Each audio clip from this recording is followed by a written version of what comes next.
So, ladies and gentlemen, today is the first mock draft of open free agency, and we have some moves that the Cowboys have made. Now, I want to make this clear. By the time that this video is up, there could be moves that have been made that completely, shift how we look at what we're going to do draft-wise.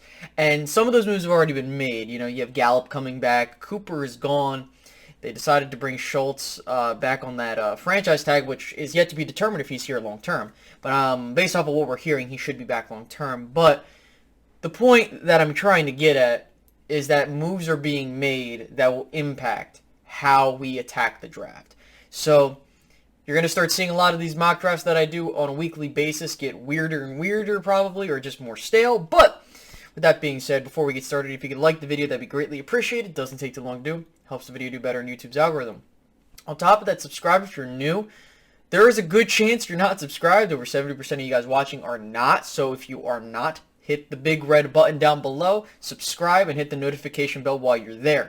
So we're going to get into the draft needs for this upcoming draft. I have shifted them around. I'm going to talk about why I personally believe they aren't as big of a need as you may think, or there's a need that needs to be highlighted. We'll get through all that in today's video. So let's go ahead and get started. Okay, so when it comes to the Dallas Cowboys needs for the 2022 NFL Draft, or rather, stuff that, they still need to address, offensive line has still been the number one need, with Connor Williams most likely leaving, and you have questions at left tackle and center in terms of the future for Tyron. How much longer can he stay upright along with your center?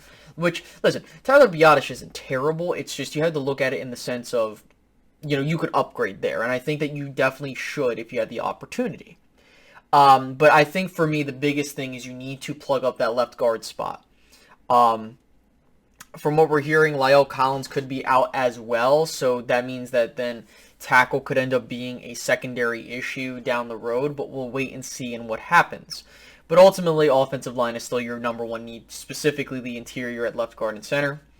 Linebacker is your second biggest need. Yes, ladies and gentlemen, I understand that you could look at wide receiver being a massive need that Cooper is gone, but with you bringing Gallup back and you brought Noah Brown back, it's not as big of a need as you would think, that being wide receiver. However, I still believe you need to draft a guy just in case, but we'll talk about that later.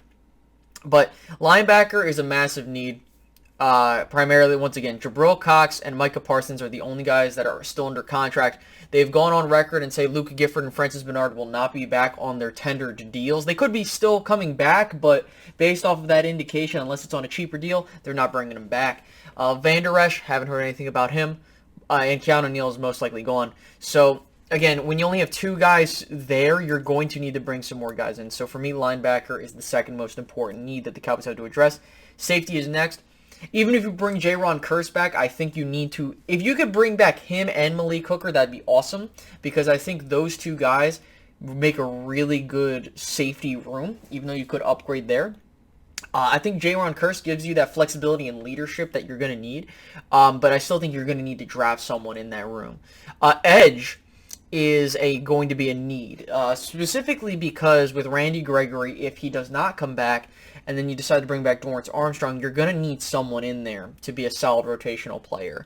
Or a starter, I should say. My apologies. For DeMarcus Lawrence, you could also look at it in the sense that edge could be a need because DeMarcus Lawrence could be gone, next year.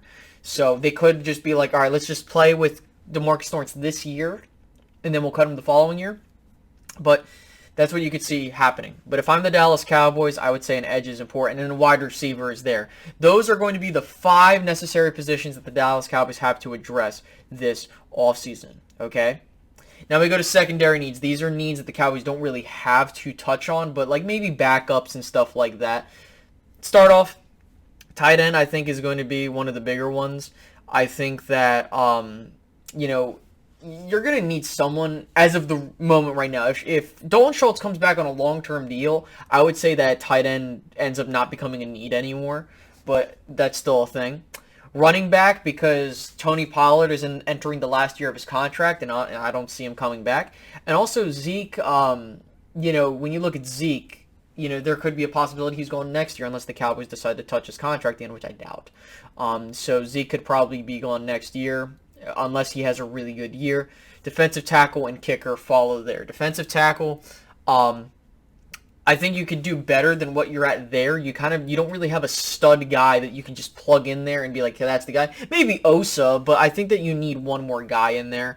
And then kicker's easy to solve. I would say that they'll see what they got in Chris Nagar, but I do believe you need to bring in some competition there. But yes, Greg Zuerlein isn't there. Hooray. I would say that punter will also be a need, but I'm not going to put it there yet until we see what happens, because you still have Hunter Nicewander, but I think you still should draft someone, like the guy from San Diego State. All right, guys, those are all the needs. I know I've gone on for a long time, but now let's get into this mock draft. We're doing 3 rounds. Let's go ahead and get into it. Kenyon Green, guard, Texas A&M. Yes, I understand. It's the boring pick. It's the lineman. But let's be honest here. The Dallas Cowboys have positioned themselves in a situation to where you really are honestly going to have to take a lineman high. You want to make sure that your quarterback's A-okay. You don't want to be in a situation where you're not looking at upgrading your offensive line. And yes, there are guys that you can legitimately take here that help at other positions. Who else was on the board? You had Traylon Burks. You had Jahan Dotson, Devontae White, Devin Lloyd, Chris Olave, Christian Harris, guys like that. And they're great at their positions, but ultimately, to get a guy like Kenyon Green, who has been falling because of how many of the other players have been rising, I think that's very good. I mean, Tyler Linderbaum has been falling a couple picks short of Dallas. Nakobe Dean has been falling short of Dallas. But a lot of the guys like Trevor Penning, Zion Johnson, Trevon Walker, those types of guys, they are going a lot sooner, which is pushing Kenyon Green. Now, again, I think Kenyon Green will be there at 24? Maybe. I mean, it really comes down to who gets taken. But if Kenyon Green makes it, I think that that's a slam dunk pick for the Dallas Cowboys. Plain and simple. I don't want to go any further. I've talked about why he's great. He gives you that flexibility at tackle and guard. For me, he's your left guard of the future for the next 10 years, and you just, go from there. Now, what I will say is you're going to need to get more guys alongside that, but yeah, he's an instant starter, plain and simple, and he's one of the best guards in the draft. All right, let's move on to pick 56. Chad Muma, linebacker, Wyoming. Okay, so you had a couple guys on the board like Fedarian Mathis, who I was strongly considering. You could look at Dylan Parham, Jamari Saylor, Jalen Pitre, I think that's how you pronounce his last name. You had Lewis Kine. You had a couple of guys on the board there. You had John Mechie III. My thing is Mechie has been falling in a lot of my drafts, so I wanted to go in a different direction, and that's where I landed with Chad Muma. Now, I do like Chad Muma. He reminds me a lot of Sean Lay, in him being like a tackling machine. Yes, I understand that he's not going to be immediately Sean Lee or anything like that if he does come to Dallas, but the primary thing is he's a great tackler, and he's really good in zone coverage. That's kind of the gist that I've gotten from him. But, for me, this pick has to be a starter. You can't afford to just keep, red-shirting your second-round picks. And I think that if you take a guy like Muma, he would be awesome to have alongside Micah Parsons. And, you couldn't really go wrong with a Fedarian Mathis or a receiver, but I didn't want to reach in this instance. But you got to realize, too, as we get closer and closer to the draft, a lot of the picks outside of round 3 are going to be meh. So I think that this is the pick for the Cowboys here. You get a solid linebacker that could start day 1 and is a tackling machine. And honestly, that's what you have to do. You have to add more young, great linebackers to this team, and I think you're doing that right here. So yeah, Chad Moon was the pick for me. Jalen Tolbert, wide receiver, Southern Alabama. Okay, so look. This, you can argue, depending on how you value some of the players, could be a reach for you. For me, it's not. You got to realize where Dallas is positioned here. They're positioned at the end of the third round. And so you got guys like Troy Anderson, Rasheed Walker, the tackle out of Penn State that I was looking at, Nick Bonito, going through Trey McBride. You had a couple tight ends on the board, Quay Walker. But my thing is like, yes, you could double down at linebacker, but for me, it was important to get one of these receivers. I was really eyeing up Calvin Austin, but he went to the Colts a couple picks before us. And, I really think that getting a guy in Jalen Tolbert, I think that you're getting someone that reminds me of, I don't want to say like Gallup, but he would be like that Gallup first year type of guy, right? Where he's not going to be a starter probably, or at that he'll be your wide receiver 3, and then he works his way up from there.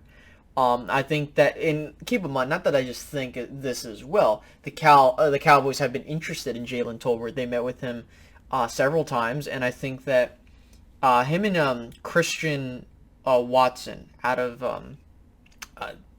what is it, North Dakota State, I think. It's one of the Dakotas.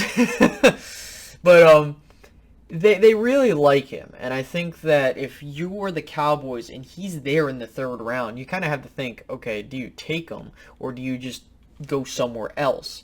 If it were me, I think that I would take him in the third round because I was banking on a guy like John Mechie or Calvin Austin being there, and I do not see how Jalen Tolbert makes it to the fourth round.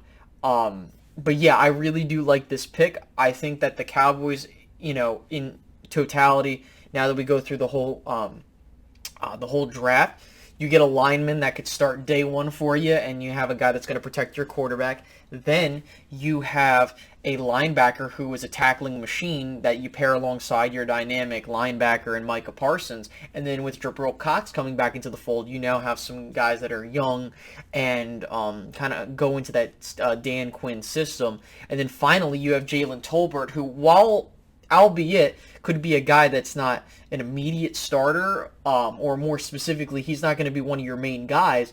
I think bringing him into the fold, you have a wide receiver 3 that you can slowly develop into a 2 if down the road Michael Gallup ends up leaving. So yeah, that's kind of how I view it. Here are the picks that I made. How do you guys grade them? I went through each of the guys that were also on the board.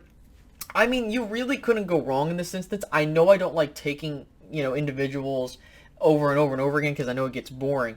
But at the end of the day, guys, we're kind of going at, hey, this is what I think the Cowboys should do. Because, look, on offense, they realistically just need to bring back, they need to get a lineman at left guard, and they need to get a wide receiver to be that third or fourth guy. And that's pretty much it. I mean, they really could do better, don't get it twisted, but I think that Dallas offensively just needs to put a couple pieces together, and defensively, you just need to keep adding guys. And I think that does it for them. So I hope that you guys enjoyed this little mock draft. Again, things could change after this video, but yeah, I hope you guys enjoyed today's mock draft. I'll catch you guys next week with another one. Have a good one, guys. Bye-bye.